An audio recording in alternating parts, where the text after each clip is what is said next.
बिहार सरकार के ग्रामीण विकास मंत्री श्रवण कुमार वेंट प्रखंड कार्यालय पहुंचे, जहां अभियान बसेरा 2 के तहत 21 भूमिहीन परिवारों के बीच 3-3 डिसमिल जमीन का पर्चा वितरित किया गया। इस दौरान बीडीओ आफताब अहमद, सीओ सुभाष कुमार चौधरी और प्रखंड प्रमुख रंजू देवी समेत कई अधिकारी मौजूद रहे। मंत्री श्रवण कुमार ने कहा कि सरकार की प्राथमिकता है कि जिन परिवारों के पास अपनी जमीन नहीं है, उन्हें जमीन उपलब्ध कराई जाए।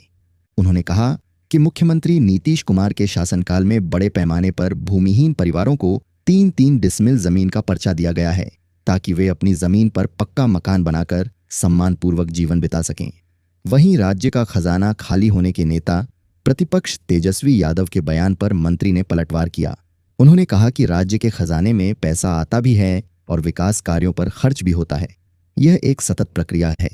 उन्होंने तंज कसते हुए कहा कि तेजस्वी यादव का वेतन शायद विदेश से आता है, अगर भारत से आता तो उन्हें राज्य की वित्तीय व्यवस्था की जानकारी होती।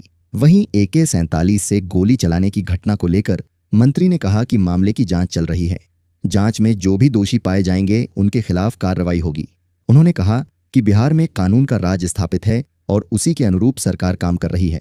आज बेंट नालंदा जिले के बेंट प्रखंड में जिन गरीबों के पास अपनी ज़मीन नहीं थी, उनको आज 21 लोगों को 3 डिसमिल ज़मीन या जिस मकान पर बसे हुए थे उनको उस ज़मीन का मालिकाना हक आज 21 लोगों को मिला है। तो सरकार की प्रायोरिटी है कि जिनको ज़मीन नहीं है उनको ज़मीन देना है, और जिस ज़मीन पर बसे हैं वो सरकारी ज़मीन है और वो पोखर नहीं है, आहार नहीं है, पैन नहीं है, तो उनको उसमें बसने का अधिकार का पर्चा दिया गया है। ये बहुत अच्छी बात है, सरकार की प्रायोरिटी और प्राथमिकता में है। नीतीश कुमार जी के शासन में भी बड़े पैमाने पर दिया गया और आवास भी इनका निर्माण कराते हैं। अगर घर नहीं है तो आवास भी निर्माण कराते हैं। बिहार में मुख्यमंत्री आवास योजना है और प्रधानमंत्री आवास योजना भी है।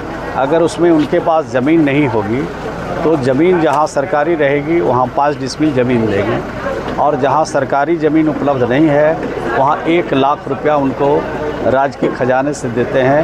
1,20,000 घर बनाने के लिए मनरेगा के श्रमिक है तो